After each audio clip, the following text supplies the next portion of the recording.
새만금 동서도로 관할권을 두고 갈등이 심화하고 있습니다. 김제시가 관할권을 요구하고 있는 가운데 인근 지자체와 관련 기관의 대응이 논란입니다. 충무공 이순신 장군이 태어난 지 476주년을 기념하기 위한 탄신제가 정읍에서 열렸습니다. 이런 가운데 정읍에서 현감을 지낸 이순신 장군에 대한 재조명이 필요하다는 목소리가 나오고 있습니다. 회사 동료를 흉기로 찔러 숨지게 한 혐의를 받는 50대 남성이 경찰에 붙잡혔습니다. 이 남성은 범행 동기나 경위에 대해 입을 열지 않고 있는 것으로 알려졌습니다.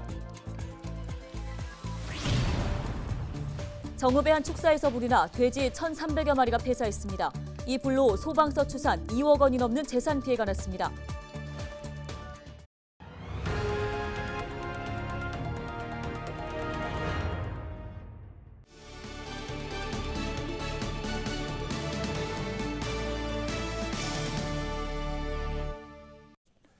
여러분 안녕하십니까? 헬로티비 뉴스입니다. 첫 소식입니다. 새만금 방조제에 이어 새만금 동서도로 관할권을 두고도 갈등이 빚어지고 있습니다. 김제시가 관할권을 달라고 요청하고 있는 가운데 군산시는 갈등을 일으키지 말라며 맞불을 놓는 모양새인데요. 네, 새만금 개발청과 전북도의 대응도 도마 위에 오르고 있습니다. 정명기 기자가 취재했습니다. 지난해 11월 개통한 새만금 동서도로입니다. 서쪽 바다 위로 20.4km에 이르는 도로가 쭉 펼쳐집니다. 김제 진봉면에서 새만금 동서도로를 타고 방조제까지 도착했는데요. 지난해 대법원은 제가 서 있는 이 2호 방조제를 김제 관할로 결정했습니다. 김제시는 이런 근거로 도로 관할권을 주장하기 위한 절차를 밟고 있습니다. 전북도를 통해 행정안전부에 행정구역 결정을 신청했지만 아직 보완해야 할 서류가 남은 상태입니다. 김제시가 법과 절차에 따라 동서도로 관할 결정 신청을 위한 구비 서류인 지적 성과 측량도 공유를 새만금 개발청에 지속적으로 요청했음에도 불구하고 새만금 개발청은 이를 묵살하며 새만금 동서도로를 기준으로 오른편에 군산, 왼편에 부안이 위치해 있습니다. 군산시와 시의회는 김제시가 새만금 인접지자체 간 분쟁을 유발한다며 반발합니다. 새만금 동서도로는 지금까지 군산시가 관리해온 공유 수면 위에 개설된 도로라는 겁니다. 그러면서 김제시의 관할권 신청을 반려해달라는 의견도 전북도에 냈습니다. 신청하기에 필요한 서류인 그게 좀 보완이 돼야겠다라고 해서 저희가 김제시로 보완 요청을 한 상태입니다. 김제시는 군산과 부안도 새만금 산업단지에 대한 관할 결정을 신청했는데 왜 김제만 안 되냐고 따져 묻습니다. 군산시에서는 새만금 산업단지 1209 관할 결정 신청을 하여 결정되었고 부안군이 관광내조용지 초입지 관할 신청한 것을 보면 김제시가 새만금 사업에 철저히 소유되고 있으며 새만금 개발청과 전북도는 새만금 개발구역의 임시 행정체계 마련 등을 위해 법령 개정을 추진 중인 상황. 김제시는 이런 중차대한 사안은 시민 의견 수렴과 공론화 과정이 먼저라며 반대 입장도 밝혔습니다.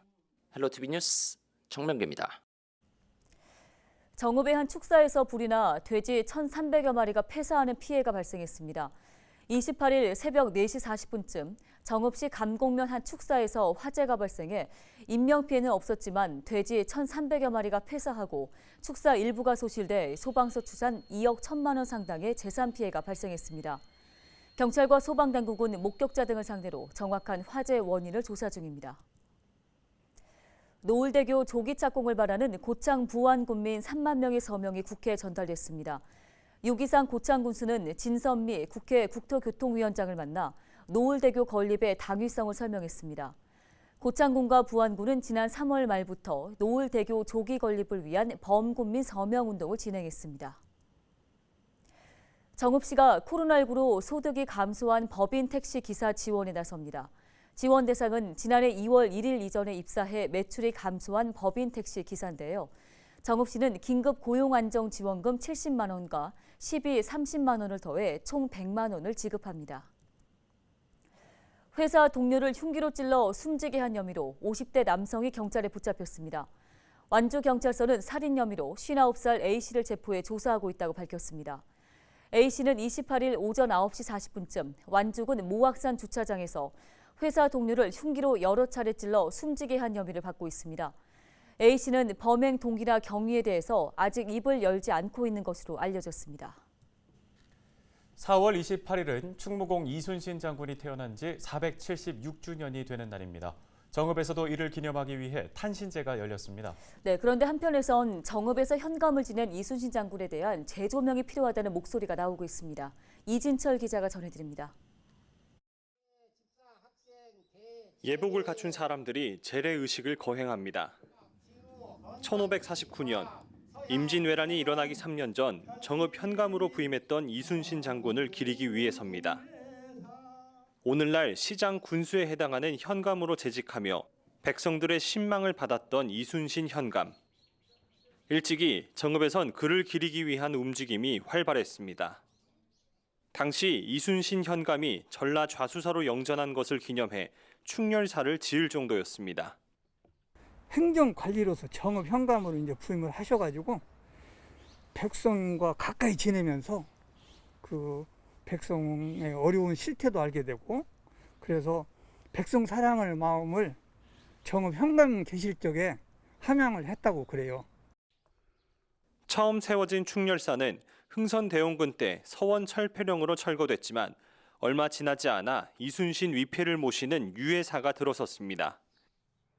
현재의 충렬사는 1963년 일본 신사가 있던 자리에 세워졌습니다. 이순신 장군을 기리는 시설은 그 명맥을 유지해오고 있지만 정읍에서 활동했던 역사적 기록은 부족하기만 합니다. 과거 6.25 전쟁 당시 관공서가 불에 타면서 이순신 장군 관련 자료도 대부분 소실됐기 때문입니다. 관련 문화시설 보존과 재정비 요구도 꾸준히 제기되고 있습니다. 충렬사 앞에 놓인 이순신 장군 흉상은 주변 지역물로 가려져서 보기 어려울 지경이고, 옛 정읍 관아터는 이를 안내하는 표지판으로만 짐작할 수 있습니다.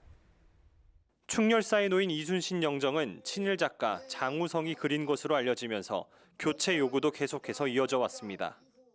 이 영정은 친일 작가 장우성의 작품이기에 이순신 장군의 영정에 새로운 제작은 물론 유서 깊은 충무공원의 충원탑 등 현충 시설을 잘 관리하여 역사의 산 교육장으로 활용하면서 시민들이 편리하게 이용하도록 하였으면 합니다.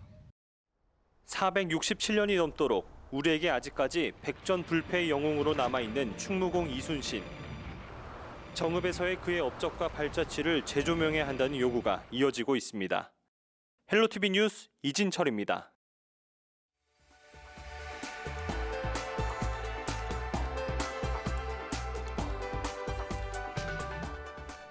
제자 성추행 의혹을 받고 극단적인 선택을 한 송경진 교사의 유족이 전북도 교육감 등을 상대로 제기한 손해배상 소송에서 패소했습니다.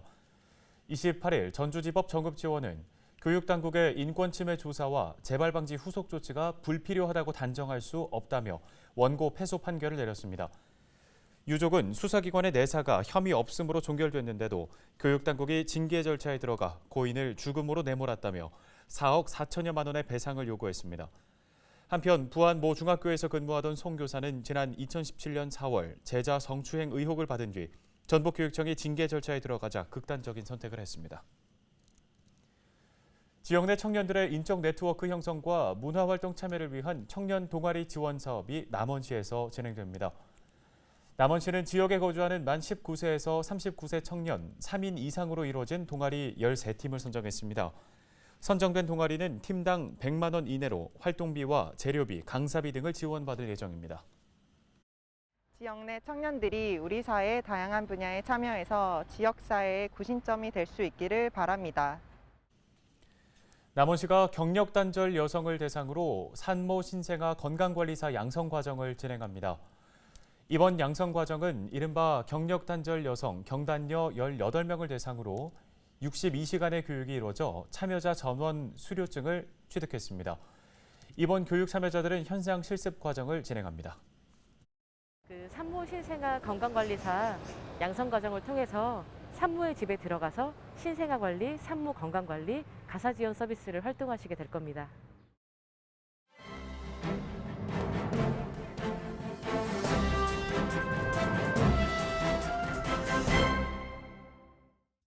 AI 아나운서가 전해드리는 신문 브리핑 전북일보 기사입니다. 지역 발전의 전환점을 마련해 줄 것으로 기대됐던 정부 교통망 계획에서 전북 패싱 논란이 촉발되자 정치권과 행정당국에 대한 도민 분노가 커지고 있다는 기사인데요.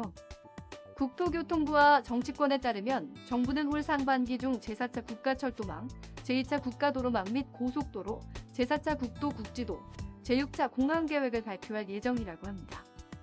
그러나 국가 균형 발전을 약속했던 정부는 정작 경제성 평가를 이유로 전북 현안을 반영하는데 부정적인 입장을 보인 것으로 알려졌다고 합니다.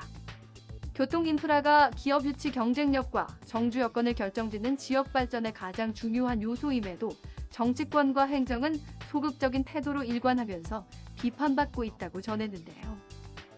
전북일보는 일각에서 이번 결과에 대해 무기력 행정과 무관심 정치, 그리고 이들의 무협력이 부른 상무 참사라고 평가했습니다. 도민들의 실망감이 커진 배경에는 강력한 여당의 힘을 통해 지역 발전을 견인하라는 차원으로 지난해 4월 15일 총선에서 더불어민주당에 전폭적인 힘을 실어준 데 있다고 분석했는데요. 이 때문에 의원과 자치단체장들이 개인적인 자존심을 조금이라도 내려놓고 대승적인 화합을 도모해야 한다는 목소리가 높다고 했습니다. 또 철도 우지인 전북이 이번 계획에서도 소외된다면 지역 발전 적기를 놓치기 때문에 막판 뒤집기를 위한 노력을 가시화해야 한다는 게 중론이라는 겁니다. 정치권은 물론 자치단체 간 소통도 해결해야 할 문제라고 지적했는데요. 선출직 공무원인 자치단체장 특성상 자신의 정체성과 정치적 계파 등을 이유로 현안에 제대로 된 협력이 되고 있지 않다는 게 중앙정부 관계자들의 전언이라는 겁니다. 한편 교통연구원은 4차 철도망 계획 사업 추진에 따른 경제적 파급 효과로 생산 유발 효과 175조 8천억 원, 부가가치 효과 73조 원, 46만 8천여 명의 고용 효과를 예상했고 총 투자 규모는 114조 7천억 원에 달한다고 보도했습니다. 지금까지 AI 아나운서가 전해드리는 신문 브리핑이었습니다. 다음 소식입니다. 김제시와 지역 기업들이 지역 인재 채용을 늘리고 상생을 위한 업무 협약을 체결했습니다. 김제시와 지역 11개 기업은 지역 고등학교와 채용 연계 활동을 통해 취업 기회를 제공하기로 했습니다. 또 김제시 고용안정 일자리센터의 경우 기업 수요에 맞는 전문 인력을 양성해 청년 인구 유출을 줄이기로 했습니다. 김제시 관계자의 설명을 직접 들어보겠습니다. 관내 기업 현장에 지역의 우수한 인재들이 발굴 육성되도록 긴밀한 협력 체계를 구축해 특성화 고등학생의 일자리 창출과 지역 경제 활성화에 앞장서겠습니다. 김제시 의원들이 김제시 주요 사업 현장을 방문해 추진 상황을 점검했습니다. 시의회 경제행정위원회는 터미널 인근 공영주차장 조성 사업과 하키 전용구장 조성 현장 등 5곳을 돌며 관계자들로부터 문제점과 애로사항을 수렴했습니다. 안전개발위원회도 스마트팜 혁신밸리 조성 사업과 말산업 클러스터 육성 현장 등을 찾아 문제점에 대한 대응책을 논의했습니다. 김영자 의장은 김제시 현안 사업에 주민 의견을 반영한 성공적인 사업이 추진될 수 있도록 힘쓰겠다고 밝혔습니다. 고창군이 중앙로 일대를 대상으로 환경시설물 개선 사업을 추진합니다. 고창군은 사업비 7억 4천만 원을 투입해 중앙로 로타리 조경과 포켓 쉼터 설치, 공공시설물 정비 등 지역 주민의 의견 수렴을 거쳐 사업을 추진한다고 밝혔습니다. 이번 사업은 문화체육관광부가 주최한 공공디자인으로 행복한 공간 만들기 공모 사업의 일환으로 진행됩니다. 아직 신에게는 12척의 배가 남아있사옵니다. 단 12척의 배로 330척의 왜군을 물리친 충무공 이순신. 두려움 없는 용기와 치밀한 전술로 위기를 돌파한 명량대첩은 세계 해전사에서도 위대한 승리로 기록되고 있죠. 백적간두의 위기에 빠진 나라를 구한 충무공은 죽음을 두려워하지 않았습니다. 그리고 최후의 순간까지도 사사로움을 벌였습니다. 위대한 장수 충무공의 리더십은 400여 년이 지난 오늘날에도 빛나고 있습니다. 감염병, 안보, 또 양극화 등 각종 위기에 직면한 지금도 우리에게는 충무공처럼 위기에 강한 지도자가 필요해 보입니다. 뉴스 마치겠습니다. 고맙습니다.